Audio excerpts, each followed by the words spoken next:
በቃ ህይወት አስጠላኝ። ለምንድን ነው የምኖረው? ራስሽን አጥፊ የሚለኝ ጊዜ ነበረ። የምህረቱ መገለጫ ምልክቱ።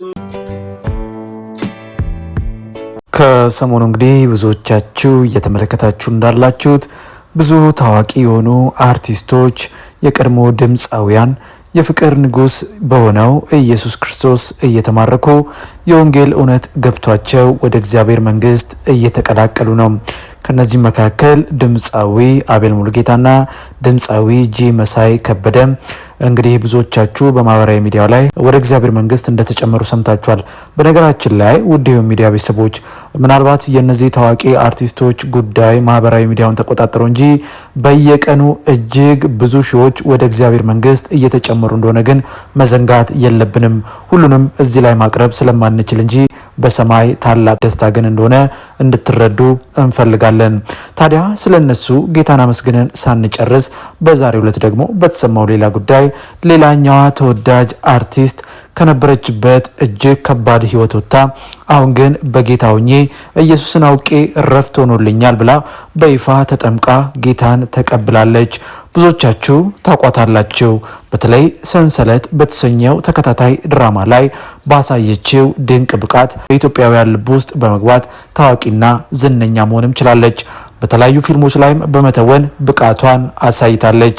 አርቲስት ትዕግስት ሜልኬሳ በተለይ ደግሞ ሌላ አነጋጋሪ እንድትሆን ያደረጋትና ራሷን ለማጥፋት እስከ መወሰን ያደረሳት አሳዛኝ ክስተትም በተለያዩ ማህበራዊ ሚዲያዎች ላይ ተፈጥሮ እንደነበር የብዙዎቻችን ትውስታ ነው። ነገር ግን እግዚአብሔር የወደቀን ማንሳት፣ የተረሳን ማስታወስ፣ የጠፋውን መመለስ ያውቅበታልና ይህች እህታችን ዛሬ ግን ጌታን ተቀብላ የሰላም የእረፍት ምክንያት የሆነውን ዛሬ ላይ ለመቆማ በምህረቱ የጠበቃትን በፍቅሩ የደገፋትን ኢየሱስን ለማመስገንና ለሌሎችም የወንጌልን እውነት ለመናገር በቅታለች። በትናንትናው ዕለትም የደህንነት ትምህርቷን ጨርሳ እንግዲህ በይፋ ከተጠመቀች በኋላ እንዲህ ስትል መልእክቷን በማህበራዊ ገጽ ላይ አስፍራለች። ዛሬ እኔ አዲስ ፍጥረት ሆኜ ቆሜያለሁ። ምክንያቱም ኢየሱስ ክርስቶስ እጅግ ስለሚወደኝ ለእኔ በመስቀል ሞተ። እኛ ኃጢአተኞች ሳለን ክርስቶስ ስለኛ ሞተ። በዚህ ግን እግዚአብሔር ፍቅሩን አሳየ። ሮሜ ምዕራፍ 5 ቁጥር 8 እኔ አንድ ጊዜ ጠፍቼ ነበር፣ ተሰብሬ ነበር፣ እውነትን እየፈለግኩ ነበር። ነገር ግን ጸጋው አገኘኝ፣ ፍቅሩ አጠበኝ። ዛሬም እንደገና ተወልጃለሁ። አሮጌውን ሕይወቴን ተውኩ፣ ከእርሱ ጋር ተነስቻለሁ። ሙሉ በሙሉ ለእርሱ ተሰጥቻለሁ። ሕይወቴ የእኔ አይደለም፣ ለእኔ የሞተውና ዘላለማዊ ሕይወት የሰጠኝ እርሱ ነው። እርሱ እኔን እንደቀየረኝ እናንተንም ሊቀይር ይችላል። ኢየሱስ ይወዳችኋል፣ ወደ እርሱ ኑ።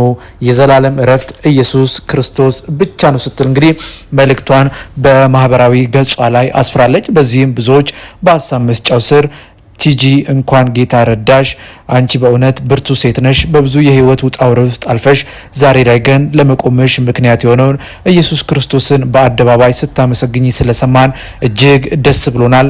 በዛ ሁሉ የሶሻል ሚዲያ ጫጫታ ውስጥ ሆነሽ ሳትሰበሪ ነገር ግን ጸንተሽ ቆመሽ ዛሬ ላይ ስለመድረስሽ እግዚአብሔርን እጅግ አድርገን እናመሰግናለን።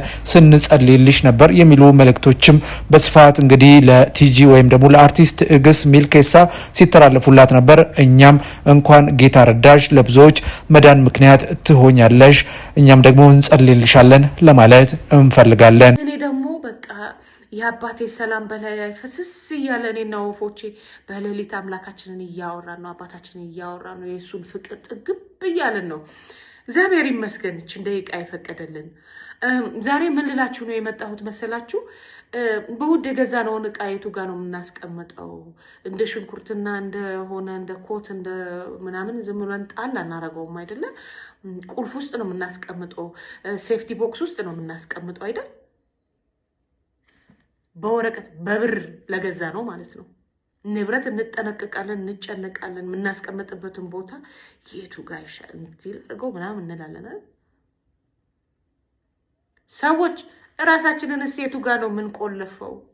ራሳችንስ የቱ ነው የኛ ሴፍቲ ቦክሳችን፣ ሴፍቲ ዞናችን የቱ ጋር ነው? እኛ ምን ያህል ውድ እንደሆነን ግን አውቃችኋል? ከአይምሮ በላይ ውድ ነን እኛ። በአንደበታችን ልንገልጸው ከምንችለው በላይ እኔና እናንተ ውድ ነን። ለምን አትሉ? የክርስቶስ ስለሆነ በክርስቶስ ደም የተገዛን ስለሆነ የሰው አይምሮ ሊመረምረው ከሚችለው በላይ ዋጋ የተገዛን ስለሆነ የሱ ንብረቶቹ ስለሆኑ ሰዎች እኔና እናንተ ቦታችን የት ነው? ሴፍቲ ዞናችን ሴፍቲ ቦክሳችን የትኛው ነው? የእናንተን አላውቅም። እኔ ግን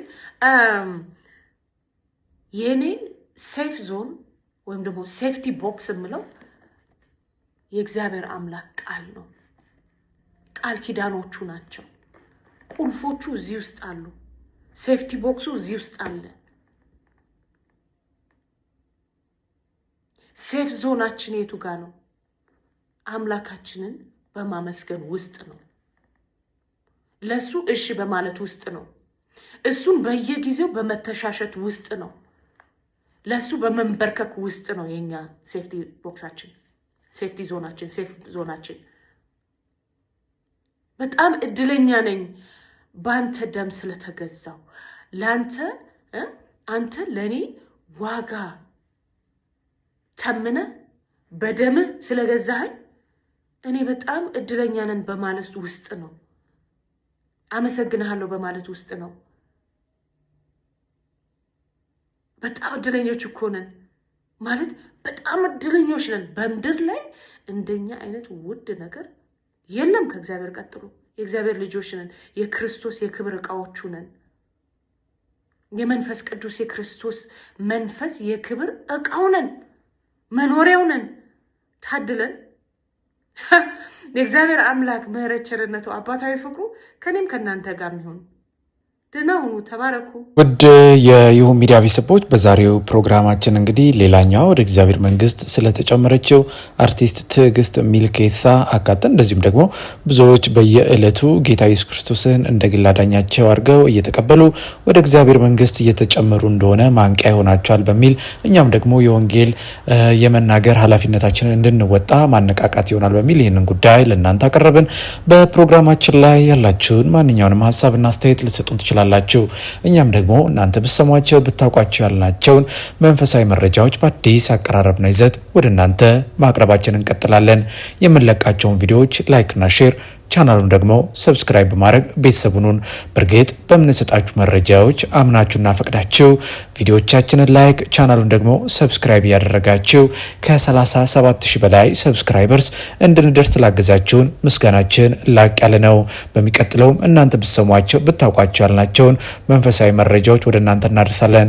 የእናንተን መንፈሳዊ ሕይወት የሚያንጹ የሚገነቡ እንደዚሁ መረጃን የሚሰጡ ጉዳዮችን በአዲስ አቀራረብ ወደ እናንተ ለማምጣት ጥረትን እያደረግን ነው። እግዚአብሔርም እንደሚረዳን እናምናለን።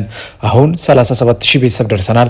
በሚቀጥሉት ጥቂት ወራት ደግሞ 50000 100,000 እያለን ትልቅ ቤተሰብ እንደምንመሰርትና የወንጌልን እውነት እየተናገርን እንደምንቀጥል በዚሁ አጋጣሚ ለእናንተ ማሳሰብ እንፈልጋለን።